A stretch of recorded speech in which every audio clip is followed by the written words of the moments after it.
Hello, everyone, and welcome to the special Jurgen Klopp podcast to celebrate Norbert's 4-year anniversary at Liverpool Football Club. What a magical mystery tour it has been since Klopp took over. Let the eulogy commence, Tristan.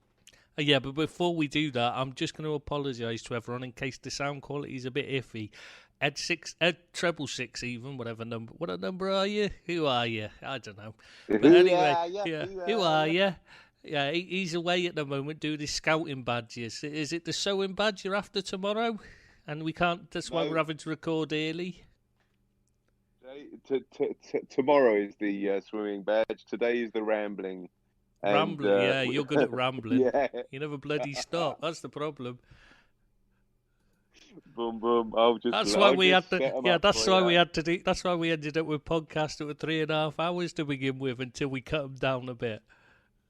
The friggin' irony. Dib. Go on. You know you want to say it. Mate. I crystal clear remember the day when Brendan Rodgers was sacked as Liverpool manager. I was in a club in Ibiza in 2015 and my brother-in-law texted me the news.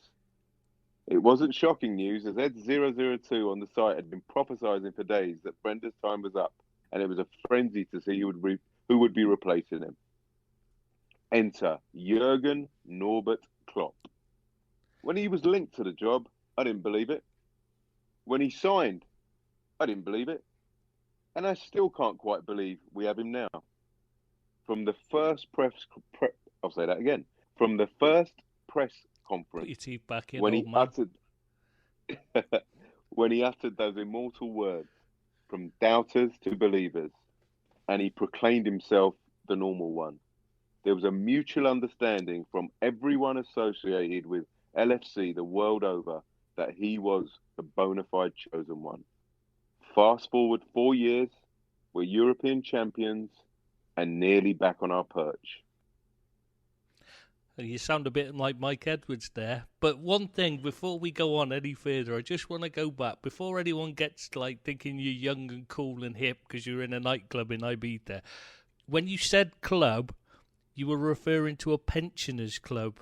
And you were there with Darby and Jones, or whatever it's called, weren't you? Mate, I am younger, hipper, and cooler in my pinky finger than you'll ever be, mate. Except there's one problem is that you'll always be older than me. There is that caveat. But listen, Mr. Rolling Stones, you don't even know what electronic music is.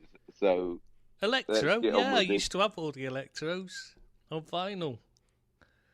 Sorry, what's that going to do? Vinyl. I don't know. Hey, vinyl's back in. Do you know what? I was in the shop the other day. They're selling cassettes. Oh, for God's sake! I thought we got rid of them last time round. Listen, we're back. We're nearly back on our perch. Forget about your stupid record collection. Yeah. I was so shocked to see cassettes. They were crap the first time. You had to get your pencil to keep tight, to wind them back in. I mean, why would anyone want them? I think people want to hear about Jurgen Klopp, mate. Yeah, sorry, yeah. What was he talking about? Jurgen Klopp, yeah. Yeah. It's been a great start, back on our perch. It's been a great start. Still got a lot to do, though. Premier League. In what's... That's it. Got to win that. I mean, I agree with you totally. He's got to win that, and I think he will. Give me your first impressions of Klopper. Give me a bit of the background. Give me how he came about being Liverpool manager. Give us the backstory. Well, he'd been manager of like Mainz, who sang "You'll Never Walk Alone." He'd been manager of Borussia Dortmund, who also sing "You'll Never Walk Alone." Their fans, I mean. And then he came to us. It was the perfect trio, really. But at Dortmund, he'd left there under a bit of a cloud. He'd said he was going to leave, and the team just stopped performing, or so people said. But if you actually looked at the stats, which was what was done when he was named, picked as the replacement, it was just bad luck. They kept it in the bar, the post, everything, and the ball just wasn't going in, and that's why they weren't performing as well as they'd done previously. It was just one of those things. And he'd done things in Borussia Dortmund that, like, nobody gave them a chance. They were bankrupt when he took over, basically. They had nothing. And yet he took them to 2 league titles against Bayern Munich. They're not known as FC Hollywood in Germany for no reason. They are the biggest club there. And it was a 1-horse race until Jurgen Klopp took over at Dortmund, and he turned it into a 2-horse race. And it can't be underestimated, his achievement. He took them to a European finals. And the man was brilliant. He lost he lost the European Champions League final as well, didn't he, unfortunately? Yeah. Yeah, but he'd done wonders just to get them there. Then there was... Yeah. We're looking for a new manager. I said all along my choice was him. He was the closest thing I could see to a new Shankly. He's not Shankly, nothing like Shankly in that respect. I just mean he's the right man to bring in to create a foundation to build on, rather than, he's got the charisma. He's suited to Liverpool, basically. I thought when I seen him, every time I seen him, and I knew he wanted the job at Liverpool as well. And I said that on the site many times, that if Liverpool approach him, he'll take the job immediately. Said he wants the job, and people were saying, "Nah, he doesn't." Why haven't we gone for him? And I don't know why FSG waited so long before choosing him. I really don't know. I don't know. It was the data analyst that convinced them to go for him, and I don't know why. I mean, I don't know what they were thinking of by not going for him the moment Rodgers went. I really don't. What was the time frame between Rodgers leaving and Klopp being appointed? Oh, I'm trying to remember now. God, this is stretching my memory. It was because it was weeks rather than days, wasn't it? If I'm thinking back now, it was a while. It wasn't like they just jumped on the straight away, and they knew. So Klopp, Rodgers had been on Rodgers had been on the edge of going for a while as well. This had been building up. There wasn't a situation where Klopp was in place before Rodgers had been fired. No, they didn't even approach him. They literally approached him after Klopp, well after Rodgers had gone, and he took the job straight away. Pretty much, it wasn't like a long negotiation period or anything. It was basically they approached him. Yeah, I want the job. He said, sorted out the contracts, and then he came over and signed them and did that press conference and that. So it compounds what you say, that he wanted the job because it wasn't a tough negotiation or a fairly lengthy negotiation. No, he was very keen on the job. And I'd said that before. Now, was Ancelotti approached before Klopp was? I believe so, yes. Right, okay, that's interesting. Because it's an open secret now that United approached Klopp, and Klopp, let me quote him, yes, there was interest. Manchester United, yes, they were interested a year and a half before, but it just didn't feel right. I couldn't say Man United is not my club. It didn't feel right. And this was, United approached Klopp prior to the appointment of Louis van Gaal in 2014-15. And yeah, so Ancelotti blanked us, and then we went to Jurgen Klopp. Yeah, I don't think he was not first choice by any means, Klopp. The data analysts had him as their first choice, but the FSG didn't, and it was only when they'd been rejected that they turned to him. That they started listening to the data analysts. Well, why do you think him? So. Right. I think this is probably the best thing Ian Ayre ever did for Liverpool Football Club. Yeah, but it wasn't really Ian Ayre, was it? Let's be honest here. Now, much as I don't think we should be giving the thanks to the data analysts. That's who we have to thank for this, because it was them that convinced the owners, and it wasn't Ian Ayre either. It was John Henry that was convinced, because he's very keen on the data. He's very keen on this, using data to make decisions. He was convinced by the data analyst, and it was his decision in the end to go for Klopp. He was the one that drove it. Well, that's a tick in the FSG column for sure. Okay, let me take you back to that first press conference. I mean, explain the furore regarding because I wasn't in the country at the time. I was just looking at it from a very, very detached point of view. Talk to me about the sky scanner, the tracking of the Flight radar, plane. that's it. I was trying to think what Flight it was radar, called. that's it. Yeah. Talk to me about the first press conference when he said from doubters to believers, and he proclaimed himself the normal one. I mean, it was like I've never seen anything like that in football in all my years. It was like he was the fifth Beatle or something. It was crazy. Yeah, I mean, the Liverpool fans, obviously, most of them were in the same camp as me. It was Klopp that they wanted. And when he got chosen, everyone's like, this is the perfect man. And just tracking the flight over, breaking the servers and that, you know what I mean? Because they were just overloaded with people trying to see when he was going to arrive so they could be there to meet him and stuff like that. It's kind of similar. It's reminiscent to the kind of scenes you see now, after when the trophies won and the crowds lining the street. It was reminiscent of that kind of feeling where it felt like the club had won something getting him.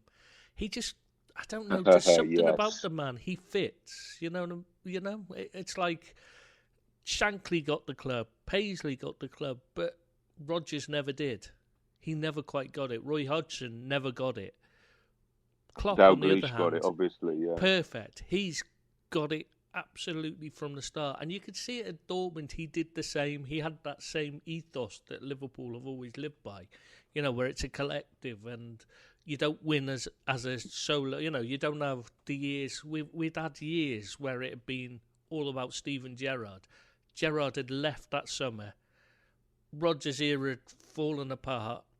And we were looking for somebody else to lead. We'd always had somebody with charisma leading, and he was it. He was the new figurehead to lead the club.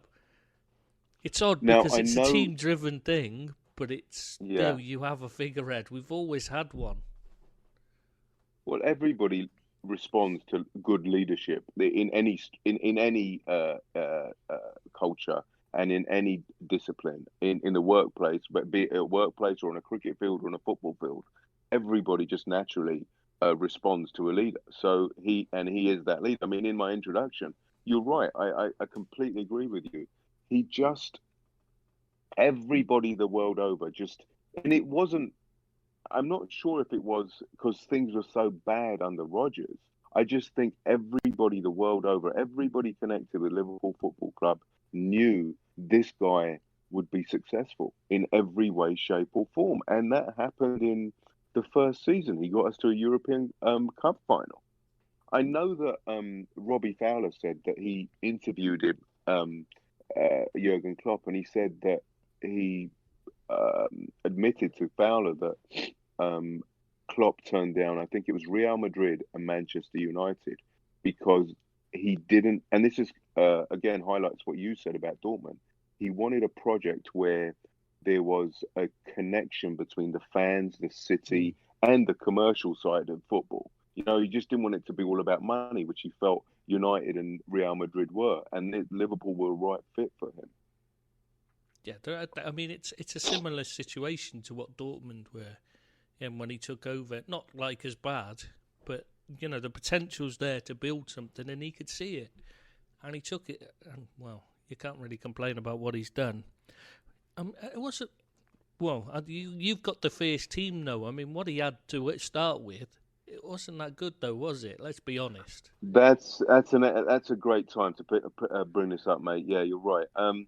Okay, so the first team and squad for his first match for Liverpool against Spurs at Wembley was in 2015. Was Liverpool starting lineup: Mignolet in goal, in inverted commas, obviously. Klein, Skirtle, Sacco, Moreno, Levia, Can, Milner, Lallana, and on the bench we had Allen.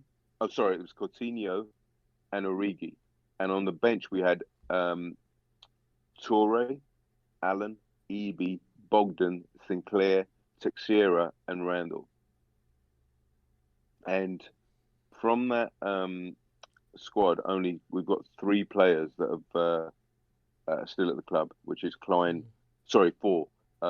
Klein, Millie, Lallana, and Origi. Yeah. Yeah, and the club had just spent big in the summer as well, which it's surprising that was what he'd ended up with. I mean, they'd brought in Benteke, Firmino, Ings, Klein, Grujic, Gomez, Milner, and Bogdan in the summer.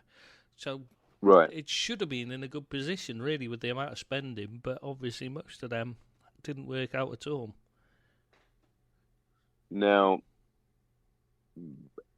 absolutely. Now he said, I know he said at the press conference, because I listened to it again the other day, and he said that I think within 3 years he'd win the title. And I wished we'd won the title last season, because that would have been a Muhammad Ali moment where he predicted where he'd knock out what round he'd win the fight. It would just have been so poetic and just so romantic for him to do that. But listen, as you said, the club wasn't in a healthy position. He started with the Gegenpress, the way he played football at Dortmund, and it slowly and organically evolved and into what we have today. And what we have today, in my opinion, is it's not a football that's like you. I remember in one of your posts on the site, you said that it's not a sexy football. It's not a rock and roll football. It's not necessarily an exhilarating football, but it's a winning football, and at any point in time, even if we go 1 or 2 goals down, I do not doubt that we can come back and win that particular football match. And that's not what we had at the start of Jurgen's reign. We now have a winning, confident football team. I mean, there were times when people were questioning Jurgen as well, especially like last summer. Not this summer just gone, the summer before, and like people were saying he's never going to win anything with us, serial loser, because he kept losing cup finals and that. But we lost the cup final. I mean, the European to Sevilla, because, I don't know, Moreno had a brain fart at half time. He thought he was playing for Sevilla again. I understand. Listen, he was unlucky to lose finals. I mean, who did he use a European Cup final against? Was it Madrid or Bayern Munich? It was Bayern Munich, wasn't it? We mean because it was an all before German. he came to us. Yeah, Dortmund. When Dortmund played, I think it was Bayern. It was Munich, wasn't it? I think so. And they were a better side in that cup final as well. And I think they lost it in very dramatic circumstances. I'm pretty sure. Now, he broke his hoodoo. I'm so glad he did it with us. And but the point I'm making is that it's absolute folly to suggest that this guy needs sacking. I mean, he came within a point. All right, the goal difference would have mattered as well. So he came, in my opinion, 3 points of winning the title. We had 7 draws last season, so that was the reason for that. Only one game mattered, you know what I mean? If we hadn't, you look at that game against City as well, and it could have been so different if the referee had seen Company castrate Salah, stuff like that. Oh, was that the one when Mane got sent off for the high boot? No. That was season before. Okay. No, it's the one where Company slashed into Salah, remember, and nearly castrated him. He was that high up. Oh, he decapitated him. Did he even get a boot? I can't even remember. It was a clear red card, and he didn't get it. That changed the game. And then there was the game against Leicester when it was snowing at home at Anfield. Mane should have got. Maguire should have got sent off, and Naby should have had a penalty. Yeah, but I was just saying that you look at it. You could just say that game though, because it made the difference. That was the 3-point swing. And then they went on their run, didn't they? Yeah. If the referee had done his job, that's totally different. They, even if we'd only drawn it, it's a different. It changes their season. Absolutely. And don't these idiots, these detractors, these haters understand that he won? I mean, he did a miracle job at Mainz. He worked miracle at Mainz. And like you said before, he won 2 Bundesligas in a one-horse race. He's worked miracles wherever he's at. And he's winning now. He's won a European Cup with Liverpool. And there has never, ever been so much expenditure in European football from the big sides, and he's won it. Go on. No, I was just going to say, the only reason I mentioned that is because I just wanted people to really remember it wasn't all plain sailing. It may seem like that at times when you look back at it, because you look back at things with a different viewpoint, don't you? And you think how great he's done, but people were still questioning him even before last season started, and even part way through. You know what I mean? When it was looking like we weren't going to, come out with anything, it was just the Champions League final. Before that final, even then, people were still questioning him, which is unbelievable when you look at his record, how he done. Now, I know, I totally agree. And this man is going to go down as an absolute legend of not just Liverpool Football Club, but the game of football, because he is now Manchester City. I know that Liverpool fans like to go on about Manchester City, and it's not a jealousy, it's not a hatred, it's just factual. This club has spent I think it's more than £1 billion on its squad. I think we should. There is a few things that should be. The squad is worth £1 billion, and paid £1 billion, but people are forgetting there's things like they're forgetting that all the infrastructure they've spent billions on.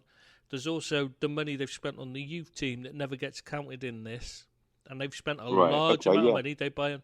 And then you've got to remember all the money they've spent on all the extra teams that they lend players to. They lend players to, or give players for nothing, basically, to Manchester City from New York Cosmos, City. No, New York City FC, Melbourne City FC, where they got the guy that's now on loan that was at Huddersfield Town that they sold to them from Manchester City, even though they'd never actually bought him at Manchester City as such. They picked him up for next to nothing because it was from one of their you know what I mean? There's things like that. There's a lot of extra that they've managed to do through their other clubs. You know what I mean? It's not just all the spending from Manchester City. You've got the whole setup is geared to pushing things to Manchester City.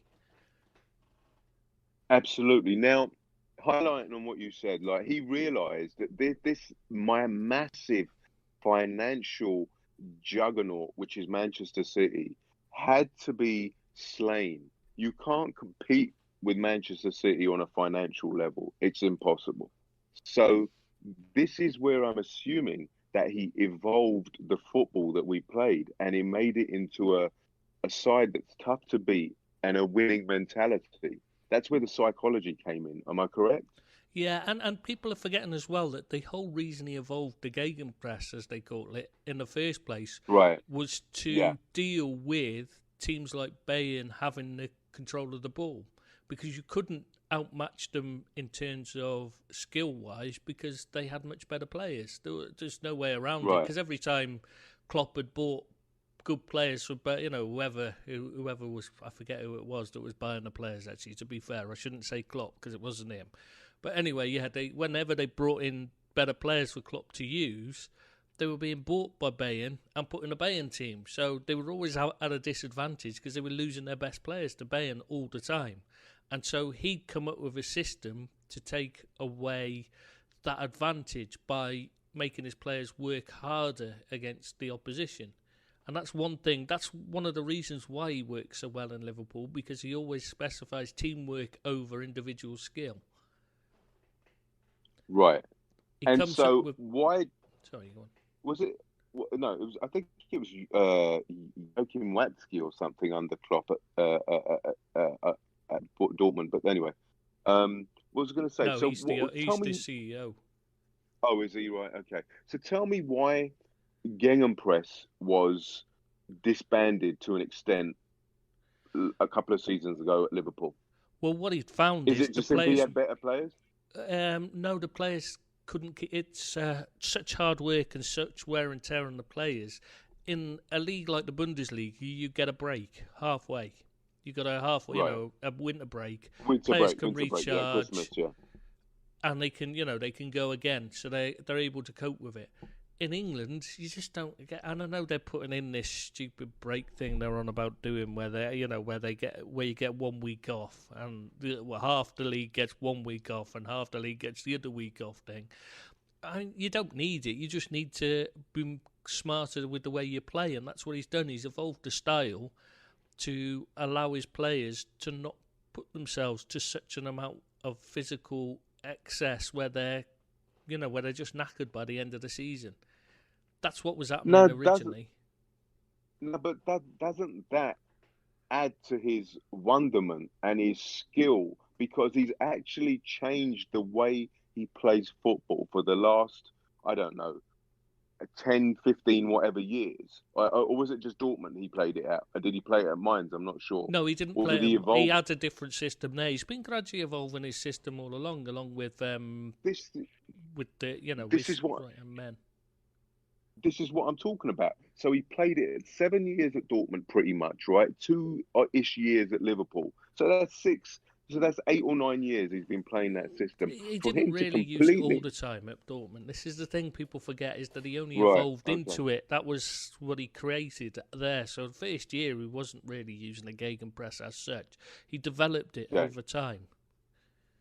So I understand that. So even for the amount of year he's been playing the gegenpress for a number of years. Yeah. He really went back to basics and invented a new system for Liverpool, which is it for me, that adds to his brilliance. Yeah, you know? He was evolving that final year at Dortmund. It must be remembered he didn't play a gegenpress there either, because he'd realised then that it was then that he'd realised that the players were struggling to keep it up for the full season, and that was why he was missing out on the finals, because the players had just gone by that point. Their legs had gone. Right. So he began to evolve. Naive. Right. Already. I'm not naive in thinking that this was all Jurgen Klopp's brainchild. I'm sure he must have had help with the new type of football that we're playing, correct? Yeah, but Shankly didn't do it all himself. Bob Paisley was the tactics behind Shankly. Right. This is the thing. This is why Klopp's so important. He's the figurehead, the leader, the motivating force behind everything, rather than the man who does everything. He doesn't decide the meals they eat to keep them, the nutrition. As somebody was asking the other day about Mona Nima and what she does, and then you've got the fitness and conditioning coach, the mini Klopp, Andreas Kornmeier. You've got Peter. I don't even want to. I'm going to mess this up so bad, and I really apologise. Krajovic, you had first off. You used to have the guy who's left, and now his name's completely gone. Yes, Buvac. Yeah, Buvac. Yeah. You've had him. You've had Pep Linders. They all have an input to help him create the whole. You make a very good point. Now, how hard did Buvac? I mean, Buvac leaving must have come as an absolute shock to the system, because you have to rip it up and start again, and that's what I'm saying. That adds to his absolute brilliance. Yeah, for me, I think it actually helped Buvac leaving. Well, in hindsight, yes, but at the time, can you imagine what they were psychologically, emotionally going through? This is a guy who's been with him all his life, at Mainz, at Dortmund, at Liverpool, and then he just throws a hissy fit and leaves. It wasn't quite like that, to be fair. This is the thing people don't realise, is this has been going on the entire time they'd worked together. They'd always had these big arguments. They'd always disagreed over things, and it just built up and built up. But when he'd gone to Liverpool, they'd always sorted it out before, because he was the key man. But when he moved to Liverpool, he had the data analysts, for starters, who were all very involved in decision making. He had Pep Linders, very involved. He'd started to just be more and more involved at this point. And you had Krajovic, Kornmeier, all of the, they're all given a big input, and Buvac just felt like he was being sidelined. Like his He input was felt he's not been as important. marginalised. Yeah, marginalised. That's the word I was trying to think of. So why was that? Because why wasn't Klopp having all these people listen to all these people at Dortmund? Why at Because he Liverpool? didn't have them there. He didn't have the best of them. He could go out and get the best at Liverpool. He could go and take them from Bayern rather than Bayern taking them from him now. And that's been the Oh, I get difference. you. Right, That's been the right. difference. He's gone Okay. and got Kornmeier and Neymar from Bayern because they were the best in the business at what they did, or he believed them to be the best in the business. Obviously, it's it's a subjective thing with things like that. So yeah, and Gotcha. he could promote Linders from the thing because he had a good input. The data analyst department is much better at Liverpool than Bayern. Than Dortmund had to hand. So he had a lot more. Yeah. He spends a lot more time listening to what they're giving him because they're giving him much better information, much more help than they were at Dortmund. So he's not as reliant on Buvac anymore, and so Buvac feels like he's not a part of it anymore. So in your opinion, it's a silver lining. Basically, we haven't been affected adversely. In fact, you could argue it's a positive thing that Buvac left Yeah, I because think results prove otherwise. Yeah. Well, I think Right. I think Okay. anyway. I thought that at the time. I did say at the time I did think it might turn out to be good because he had too much influence for my liking, and it was all about his decision. I mean, often you could see Klopp would turn and talk to him before making any decision, and that's sometimes you need. Well, you do need a right hand man who still tells you when you're wrong. There's plenty of them there. There's plenty. The data analysts will argue with him. Right. Kravovich will argue with him. Linders will argue with him if they think he's wrong. They're not yes men by any means. Kornmeier has his own opinion, and he'll tell him when he thinks the players need a break, and that. You know what I mean? All of these people are not yes men, and that's the difference. Is Klopp's never surrounded himself like Rodgers did. He just wanted yes men around him to tell him how great he was. The big difference was Klopp didn't have that, and it is a similar thing to Shankly had his. But he had his group who told him when he was wrong, who would argue with him till they were blue in the face at times. But it wasn't a fight. It was a disagreement on what to do. But in the end, Klopp makes the final decision, and Shankly used to as well, and that was what made it work. You had the right people to listen to. Yes, you can see. On match day, it's evidence to what you're saying. Evidence of what you're saying is it's a very consultative situation on that bench and with the coaches. You can see it, and like you said, it wasn't that way with necessarily Buvac because it was only Buvac and Klopp, and the others were kind of in the background, and especially with Rodgers, it was Rodgers never was a consultant in that regard. So yeah. Well, he talked to him, but he only wanted him to say yes to whatever he said. Really, he didn't really want to hear a dissenting voice, did he? Who's that, Rodgers? Yeah, it was all about him. Yeah.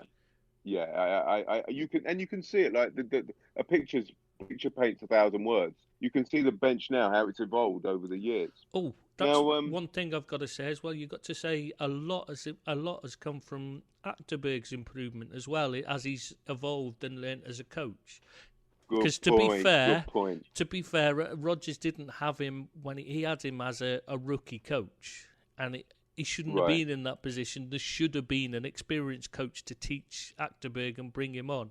Instead, he was thrown in at the deep end, basically, as Liverpool's #1 goalkeeping coach from, he was just an ex-Tranmere Rovers goalkeeper, really, in essence, to a Liverpool fan. He wasn't a top-line coach. He was still learning. He was still getting his badges. Yeah. Now he's got his pro badge. He's come on in leaps and bounds, and he's a stronger voice. He's getting more involved, and he's a likeable chap as well, which it must be said is a big help.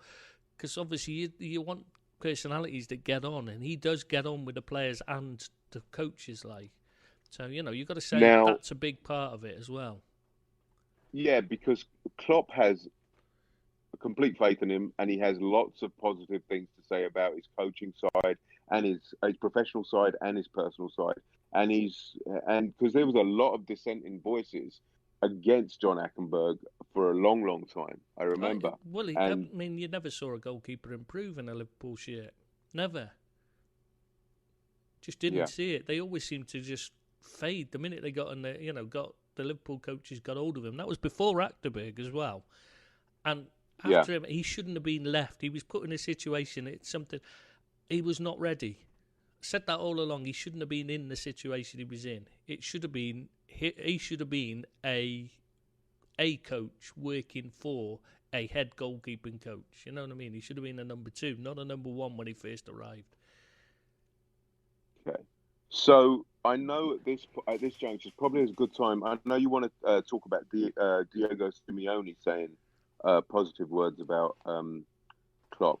Yeah. He said he's the best coach. The coach he most admires at the moment in the game, which is big words considering he normally says it about Bielsa or somebody similar. It's so hard. It's so hard for me to believe that we have got, and I don't want to make this about the players, but we've got some of the best players in the world. I mean, usually it's only one player we have once in a while, but now we have at least 3 or 4. I mean, we have Becker, Mane, Salah, Firmino. We've got, I mean, that will get into most World 11s, and I think, in my heart of hearts, and I know that we have the best coach in the world. That seems so. I don't know why that seems so unbelievable to me. I cannot fathom that. I'd argue that he's not the best coach in the world, as in, I don't think there is such a thing. No, I don't think there is such a thing as the best coach in the world. I think there's the best coach for each club has a different, they have different requirements. And this is the problem when clubs do their decision making is they don't look at the ethos of the club they're in charge of when they decide who to appoint. Mourinho was perfect for Chelsea at one point, but Chelsea evolved, Mourinho didn't, so they're no longer the right fit. Klopp is perfect for Liverpool. He's the best coach in the world that Liverpool could have. But that wouldn't mean he'd be the best coach in the world at, say, Real Madrid, because I don't think he'd suit them at all. Not at all. I think a 50% optimum. I mean, not even an optimum Jurgen Klopp, but I think a Jurgen Klopp at 50% of his output would improve Real Madrid. I just think he's that type of guy. I do agree with that, but what I mean is he wouldn't suit them in the way he suits Liverpool. He wouldn't be the ideal. He wouldn't have the same effect. I understand that. I think you put Jurgen Klopp at Real Madrid, he wins you Serie A. That would be a miracle. Yeah, exactly. He's that good, is he? Wow. Damn, mate, don't let them hear that. We've lost you. Yeah. Oh God. I think you give Jurgen Klopp a season at Real Madrid, he wins you La Liga. I think he wins you Serie A. I think he's that good. I think he's that good wherever he goes. He wins you things. And I mean, the only thing is the Premiership, because it's so difficult to win. And and again, I say that Manchester City is a financial juggernaut. You're not gonna beat Manchester City every single season to Premiership, but let's hope we do it this season. Not even Bob Paisley won everything every season. Even he was beaten occasionally. Exactly. Now let's look at some of these stats that he's put up. Right, Jurgen Klopp at Liverpool. In 221 games in all competitions, approximately, right? He's won 320 points. 320 points won in the Premier League from 192 matches at an average of 2.11 per game. 146, the number of games it took Klopp to record 300 league points, the fewest required by any of the club's managers, right? 468 goals scored in all competitions, averaging 2 goals per game. The highest ratio by any Reds manager in the last 123 years. Let me see. 92 wins in Klopp's first 150 Premier League games, more than any other Liverpool manager. Again, 17 league wins unbeaten. We'll make that the record. It'll be the record if we beat United away. First game back after the international break. 43 times we've scored under Klopp more than 4 goals in a game. 4 goals or more. He's unbeaten against 14 Premier League teams.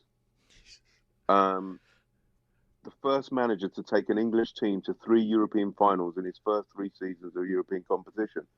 The guy's an absolute magician, man. He's just... I don't understand. I really, truly believe, and I'm not... This is just some jingoistic kind of partisan bigging up of our manager, but he wins everywhere he goes. That, for me. Yeah, I can't argue with it. I just don't think he'd be given the kind of platform to build from that he's been given at Liverpool if he went to somewhere like Real Madrid. They wouldn't give him the coaches. They wouldn't give him the players he wanted. He can do so much, but he's not a miracle worker. And, they need someone who...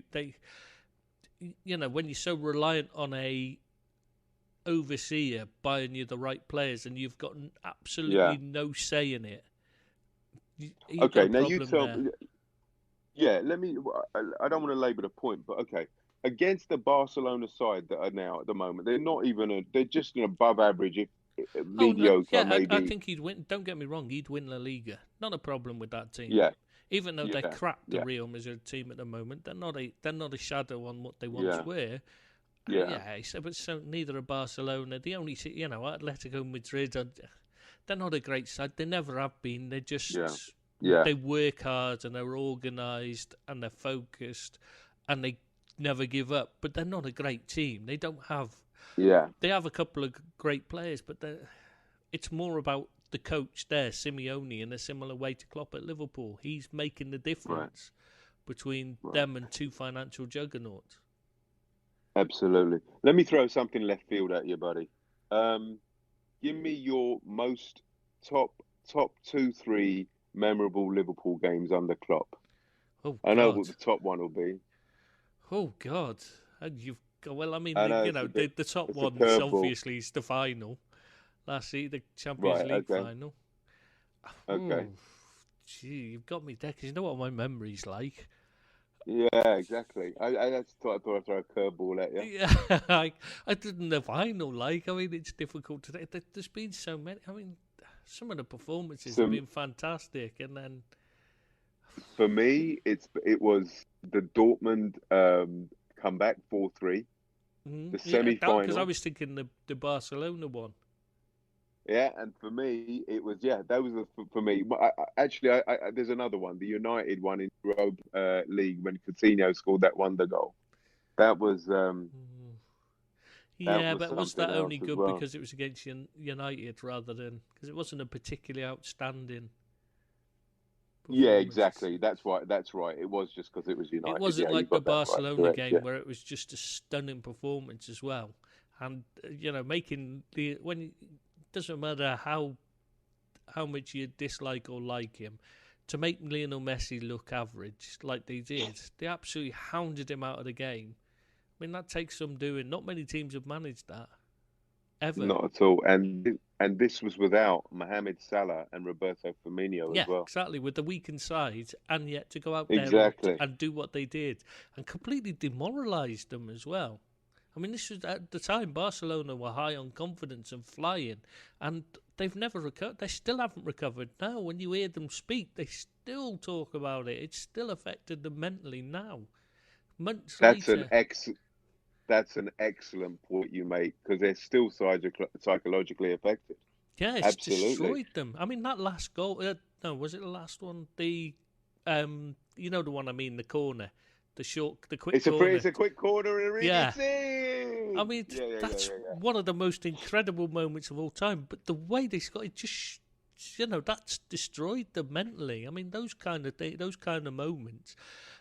That's what for me stands out as the ultimate thing with Klopp and his coaching over somebody like Pep Guardiola. Why I prefer him as a Liverpool manager to anyone else, because Pep's teams would never have spotted that, because they would have had a routine worked out that Pep had told them they have to do. They'd have their corners, their set routines. They go through. They wouldn't have spotted. Origi wouldn't have been able to get in that position and just put it in the back of the net. And Trent Alexander-Arnold wouldn't have put it in there in the first place. They'd have had a routine. They worked out. They'd have done 45 passes before it had got to that point. You know what I mean? They'd know what they're doing, but they have to follow a plan. Regimented. That's the word I was trying. Again, you slightly read my mind.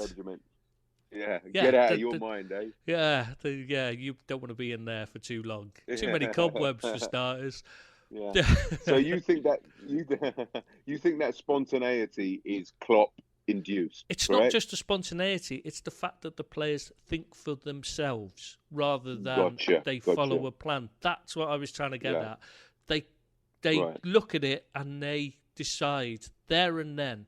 It's very similar to what Paisley used to emphasise over and over again. With the comment, actually Shankly said it first about if a player, when a goal scorer gets in position, just put it in the back of the net and we'll discuss your options afterwards.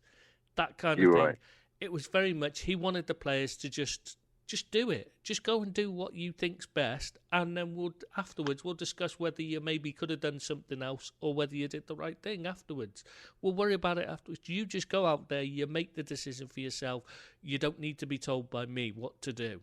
He wanted them to and this is what Klopp does.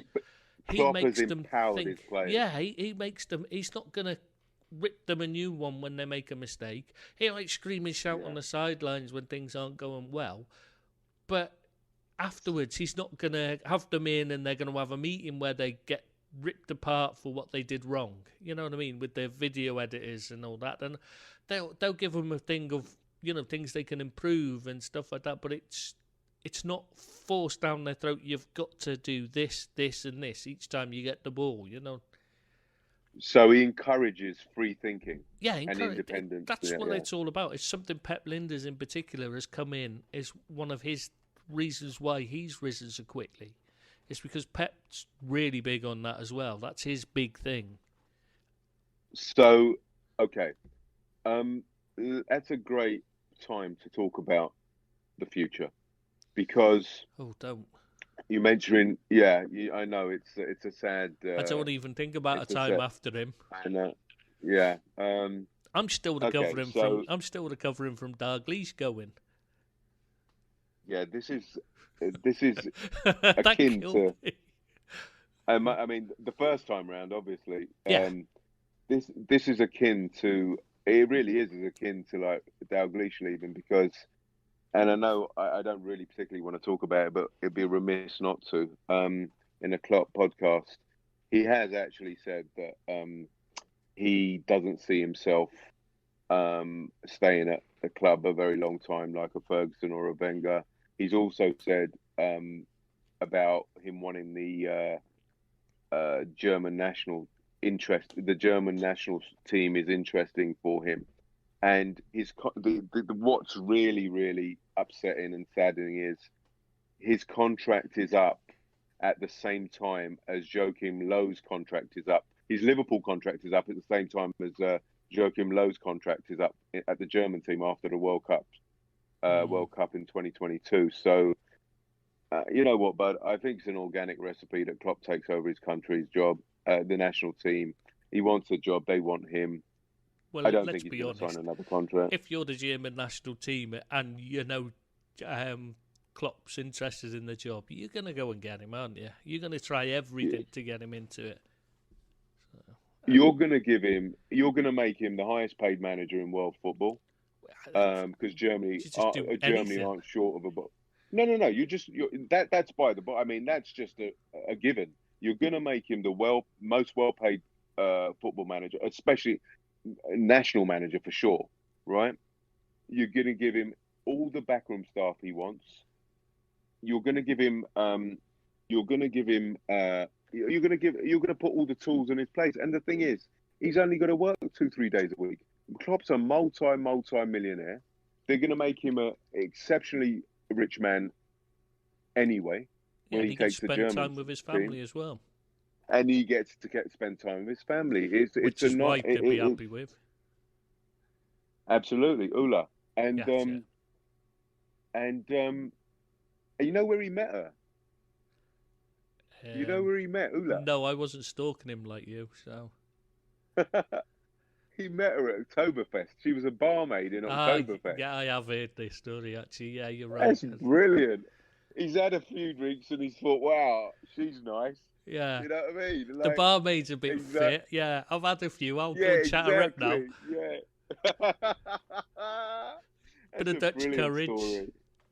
Exactly, yeah. About 18 pints of it.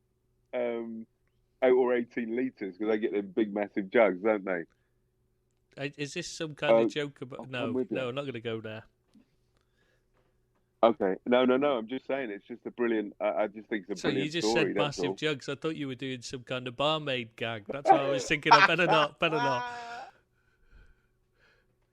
mate. Yeah, I wasn't even there. But yeah, anyway, so I think that he goes. It's sad that he won't... I don't think he'll sign a new contract. He doesn't need to. By the time he leaves 7 years again, won't it? Yeah, that's 7-year itch. He'll have won a European Champions League at the very least, and I think it's a good time to go. And listen, mate, I'm a realist. I'm sorry, I'm not a romantic like you, or should I say an ostrich that hides his head underneath the in the sand. But mate, he's gonna go. He's gonna go. So get used to it. But listen, we've had 7 years. We've had 3 years of him. Sorry, 4 years. We got another 3 years. Let's just enjoy it while it lasts. And for me, I think Linda should be the successor. I just think it's an organic move. He knows Klopp's. He knows the. You know, I've got my fingers in my ear saying la la la la la right now, so I'm not hearing any of this because I don't want to even think about it. What happens afterwards? I remember what happened the last time we've lost. You know, that with Dalglish, the way it just fell apart. Don't even want to think about that again. This isn't me trying to be melodramatic, but I'm done with football after Klopp leaves. It will be around the time of the breakaway league as well, and I'm done with football after Klopp. Well, I think if the breakaway league comes, I can't see football being the same. It's done for me. It's done. I mean, after Klopp, I think it's done. The breakaway league will just cement my disdain with football. My wife will be happy, and I'll just get on with the rest of my life. No, your wife definitely won't be happy because she'll see more of you. Boom, boom. I'm telling you, she'll be just, can't you go and watch the football, for God's sake? It's only the breakaway league. It's not that bad. Yeah, just please, just watch the football. Just give me 5 minutes, please. Just go and watch a bit. They've just prostituted football. It ain't that bad. Go and watch it. We're playing Real Madrid every week. Oh God, yeah, that's just like just not for me at all. That. I think I'm done with. When Klopp leaves, I think I'll exit left as well from football. So. Oh, right. It doesn't. You're right. It doesn't even bear thinking about. Let's just enjoy the next 3 seasons and let's get back on our perch. And can we talk about another thing that brought him success as well? We haven't really gone through yet. His recruitment. Yeah. I mean, okay. There's the problems with the tapping up and all that. We know about that. He's made a mess of a lot. You know, made it difficult. We've had to pay over the odds for a lot of players and stuff like that. But happens all the time. Well, it doesn't matter whether it does or not. This is irrelevant. It's the choices he makes, the players he chooses to pursue that, like, not all of us would have agreed with at the time. I mean, Kolka he was recommended Kolka. It brought him in on loan because we were desperate for the defender, and he was that bad. He ended up playing him up front instead. But, like, you know, that's the first one, and you're thinking then, this is a worry. Because you get into the second season, and he brings in Mane. I mean, Mane was sensational that season, and he never looked back. Wijnaldum, I mean, none of us were really sure whether he was the right choice, but he's turned out well. Okay. Salah. Well, no, I'm just doing the first proper season, the first summer. Just looking at it, okay, Karius and Manninger. Manninger was all right as backup, but Karius never really worked out. But you can't win them all. Matip on a free, and Ragnar Klavan, who I really liked. I thought he was really good. Yeah. He wasn't a world class defender, but as a cheap backup, he was fine. He was reliable. That's what I'm trying to say. And then you look at who we got rid of, Benteke. I mean, Jesus, that guy was just a lamppost. Absolutely useless. He still hasn't scored. He still hasn't scored since he's left Liverpool. And he just said recently, I thought he scored one. Obviously, I'm exaggerating for the narrative, but he said he could still do a job at Liverpool. Yeah, I saw that. Hilarious. Yeah. What kind of crack is he on? I think he means the boot boys job or something. Or in the under 23s. Yeah, it wouldn't get in the under 23s. Yeah, no, we got rid of Ibe that year as well, and Allen. I mean, these were players that just none of them were kicked on. Skater was past his best; he was gone. We got rid of Ilori. He's done most things right at Liverpool, and it's just that perfect storm where that holy trinity, Klopp, the club, the fans. It's absolutely worked out perfectly, and that's what I'm saying. He's got the golden touch. He can't get. He's getting most things right and gets very few things wrong. Even Salah, he was fourth choice on the list, and look what happened there. Yeah, and he didn't even want Salah. He didn't even want Salah. He wanted Brent, and he wanted, I can't remember the other guy, and look what happened. It's like I say, it's the holy trinity, it's the perfect storm, and this is what's going to. You look at Virgil van Dijk. People like Pep were saying he was too expensive and didn't want to pay the money that he would cost, even when he was. Pep said it, but he would still he'd have loved to sign him. Let's be honest. It was the Virgil only wanted to go to Liverpool was the big problem. And when you told me that, I honestly had misgivings. I didn't really understand that. I didn't believe it or whatever. And Virgil's come out and said it himself. Pep's come out and said it himself. He said exactly what you said. When you told me that Virgil just wanted Liverpool. And I'm like, leave it out. The Man United are throwing him 50, 75 grand a week more than we would. And Pep said it himself. Yeah, it wasn't about the money. He wanted to play for Klopp. He said he wanted to go to Liverpool. And that's the star. And that's how he brings the kind of star, the rock and roll quality to Liverpool. He's made it a club that players, world-class players, want to come to. I mean, Ox as well. I mean, you look at what he does with them. Ox could have gone to quite a few places, but he ended up coming to Liverpool. And okay, it's not been entirely perfect for him because he's injuries and that. But when he's been playing well, he's been brilliant. Robertson, he's brought him on in leaps and bounds. He was nothing like the player we had. We signed a player that was nothing like the level he is now. Chelsea offered more for Ox, and they offered him more money. Yep. And he still came to us. Klopp is a friggin' rock star, mate. We got him for 3 more seasons, and let's just enjoy the ride. Who would you say is the best signing he's made then?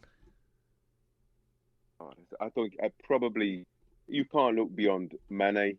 You can't look beyond Salah. Probably Salah for me. What he's bought, he's bought in 3. I don't know. I think Salah. He's just destroyed records. I mean, in the 3 years that he's played, I think. I mean, maybe it was under default, but for me, it has to be Salah, close followed by Mane, and then Wijnaldum, Virgil, or Virgil. Yeah, I mean. Virgil's got to do it for another season for me. Like Salah's done it over 3 years. Of course, you can't discount what Virgil's doing, but for me, Wijnaldum as well comes into that bracket. I just think he's got the golden touch, and I think that comes from experience, obviously. And number 2, it just comes from being a real football brain a real footballing person. He's played the game. He knows what to do to make things right and It's make not things just successful. that. The thing about him is people don't really, because he comes across a bit of a clown, a bit of a laugh, a bit of a joker. He's a very intelligent man. He didn't just like jump into coaching. He went and got sports science degrees before he came, Mate, before he turned to coaching. he went to university. The reason why he's a clown and he's a joker and he's irreverent is because at 18 years of age, he had a baby. He was working he was packing boxes in films. You know them years ago. You had those cine films in big metal round boxes, whatever it is, round. You know those big cine reels. Is that when you went to the talkies with your missus? Yeah. Yeah, exactly. You did that, didn't you? A lot of that in the 1920s. In a pack. Yeah, he was. Hello? Yeah. Sorry, go on. Yeah. He was packing them in boxes at 18 years of age. He had a baby. He was doing that at night. Sorry, he was doing that at night, playing football and trying to get trying to get a football career, and he was trying to get some sleep in there as well. So that's where he says football isn't serious. Life is serious. So this is where his irreverence comes from. Yeah, it's not the be all and end all from him. He realizes that there's more important things than that, and that's one of the things I do like about him is that he doesn't just sign players because they're good players. They have to be the right type of person as well. He takes the time to find out about them. Thanks for listening. We hope you enjoyed the show. Bye-bye.